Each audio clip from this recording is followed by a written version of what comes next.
और मेरा बेटी भी खो गई और हमारा ज़िंदगी जो है पूरा डिस्टर्ब हो गया अभी।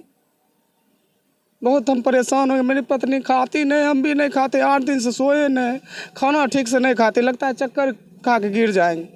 गरीब परिवार की एक बच्ची है, दलित तबके की, जिसमें अभी तक उसकी कोई सुराग नहीं मिल पाई है। सबसे पहले मैं बताना चाहूँगी 8 तारीख के सुबह 7 बजे घर से 2 बच्ची निकलती है और 2 बच्ची निकल के घर से बाहर वो रेलवे स्टेशन ढाला के किनारे किनारे, पटरी के किनारे किनारे जाती, जो सीसीटीवी फुटेज में देखा गया है।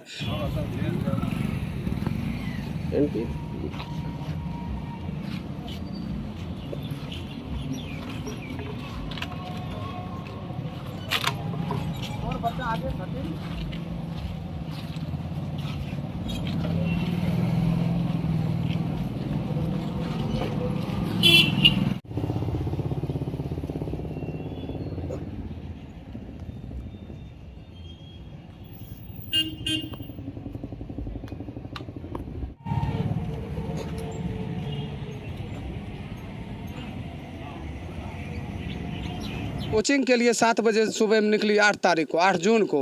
उसके बाद जो है ना वो मोहल्ले से ही वो कहाँ चली गई उसका कोई पता नहीं। अच्छा जी। तो क्या हुआ, अभी कहाँ हैं आप? अभी तो हम आए हैं, मतलब 8-9 दिन हो गई है कि यहाँ कहाँ आए हैं? एसपी कार्यालय आए हैं गुहार लगाने के लिए। क्या बोले एसपी साहब? बोले कि ठीक है, ये केस को हम देखते हैं, थोड़ा सीरियस में लेंगे, और यही सब बोले हैं। मेरी बेटी का गुड्डी कुमारी नाम है और उम्र 11 साल। एक लड़की है मोहल्ला में, लाडली कुमारी, उसकी उम्र 10 साल है। दोनों कोचिंग के मतलब कह के घर से निकली कि कोचिंग जा रहे हैं सुबह में 7 बजे। उसके बाद वो मोहल्ला से कहाँ गायब हो गई, कोई खोज खबर नहीं। और लाडली 10 तारीख को 7 बजे उसका फ़ोन आता है कि जो गुड्डी मिल गई है, लाडली मिल गई है बनारस में 5 नंबर प्लेटफॉर्म पर, कोई आदमी वहाँ पर छोड़ दिए हैं। और गुड्डी के बारे में पूछे तो बोली कि नहीं, यहाँ नहीं है। और मेरा बेटी भी खो गई और हमारा ज़िंदगी जो है पूरा डिस्टर्ब हो गया अभी। बहुत हम परेशान हो गए। मेरी पत्नी खाती नहीं, हम भी नहीं खाते, 8 दिन से सोए नहीं, खाना ठीक से नहीं खाते, लगता है चक्कर खा के गिर जाएंगे। और जो लाडली मिली है वो बोलती है कि एक भैया, मतलब एक भैया थे, आंटी थे, उसके बारे में पूछते हैं। जो भैया आंटी थी, कम से कम बताओ ना, कुछ तो सुराग दो जो हम गुड्डी को कहीं से वो उसको खोजे। वो बोलती है हम भैया और आंटी के नाम नहीं जानते हैं। मेरा नाम अजीत पासवान है, अशोक नगर, पोखरिया, वार्ड नंबर 37। गरीब परिवार की एक बच्ची है, दलित तबके की, जिसमें अभी तक उसकी कोई सुराग नहीं मिल पाई है। सबसे पहले मैं बताना चाहूँगी 8 तारीख के सुबह 7 बजे घर से 2 बच्ची निकलती है और 2 बच्ची निकल के घर से बाहर वो रेलवे स्टेशन ढाला के किनारे किनारे, पटरी के किनारे किनारे जाती, जो सीसीटीवी फुटेज में देखा गया है। और 8 की रात, 9 की रात और 10 की रात, 3 रात कहाँ है किसी को कुछ पता नहीं चलता है। 10 को सुबह 8 बजे एक अजनबी व्यक्ति से फेसबुक के माध्यम से हम लोग ने शेयर किया, उससे कॉल आता है कि ये नंबर से बात कर लीजिए, कुछ बच्ची को पहचान मिला है। वो नंबर से वो नंबर, ऐसे करके तीसरे नंबर तक हमने गया, तब जाके उस पर्सन से बात हुई है, जिसने बताया है कि 13 किलोमीटर दूर हम बनारस स्टेशन से हैं और वो 15 मिनट तक के अंदर अगर आप बच्ची के गार्जियन से नहीं बात कराते हैं तो बच्ची यहाँ नहीं रुक के फिर कानपुर चली जाएगी ट्रेन। तो आप गार्जियन से बात करें। उतना तेज़ी से हम लोग लग भीड़ के गार्जियन से वेरीफाई करवाए, बात करवाए। वो आदमी संतुष्ट हुए।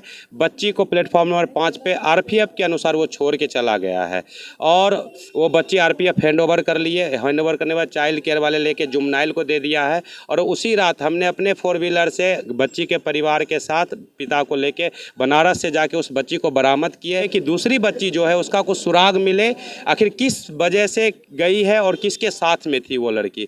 लेकिन उसका अभी तक 164 का बयान आने के बाद डीएसपी मैडम का बहुत योगदान रहा। नहीं आई हैं रोली मैडम और केस का आयो, अभी तक कोई सुराग नहीं मिल पाया है और ना कुछ पता चला है कि कौन कैसे गए। खाली उसका कहना है कि हम लोग साथ बैठे, टॉयलेट के नाम पे हमको बेगूसराय में ही वो उतर गई और हम सीधे चलते रहे, मेरे साथ एक भैया मिले। आखिर प्रश्नवाचक चिन्ह यही है कि वो भैया कौन है। और दूसरा बयान में वो बताया कि वो भैया हमको पहले भी यहाँ पोखर पे मिले हुए हैं जाने से पहले, तो भैया का पहचान हो। दूसरी बात, जो ट्रेन में व्यक्ति फ़ोन किए उन्होंने एक ऐसा स्टेटमेंट दिया हमें कि आपको बच्ची चाहिए कि किस ट्रेन से जा रहे हैं और हम कौन हैं। उसका नंबर सर्वेलेंस पे लिया जाए या उसका CDR निकाला जाए कौन व्यक्ति है। वो व्यक्ति ने हैंडओवर आरपीएफ को किया, लेकिन आरपीएफ को गुजारिश किया कि मेरा नाम नहीं बताना चाहिए, ये बच्ची वहाँ तक आया। आरपीएफ ने हमें बोला कि हैंडओवर 5 नंबर प्लेटफॉर्म से किए हैं, जो प्लेटफॉर्म तक पहुँचाया जो लड़की का स्टेटमेंट है। तो ये सारी बात में बहुत सारा सुराग, बात मोबाइल का तहकीकात, सोशल मीडिया के माध्यम से हमने परिवार से रह के घंटों तक 8 तारीख से भैया आज ये 15 तारीख हो गई है, लगातार 7 दिन हो गई है, शनिवार 8 दिन हो गया है और अभी तक कोई सुराग नहीं मिल पाया है। पुलिस प्रशासन से हम यही आग्रह करना चाहते हैं कि इस मामला को गंभीरता से लीजिए। हम लोग संवैधानिक तरीके से आप लोग के समक्ष अपनी बात को रखने आए हैं। एक बच्ची अगर आ गई है, सबसे बड़ा डाउटफुल ये है, दूसरी अभी तक नहीं मिल पाई है, तो कहीं ना कहीं किसकी कमी है। प्रशासन इसको गंभीरता से ले और जांच करे, और नहीं तो एक दलित वर्ग का बच्चा है और निसहाय असहाय, आप जान रहे हैं इसका परिवार उतने सक्षम नहीं है।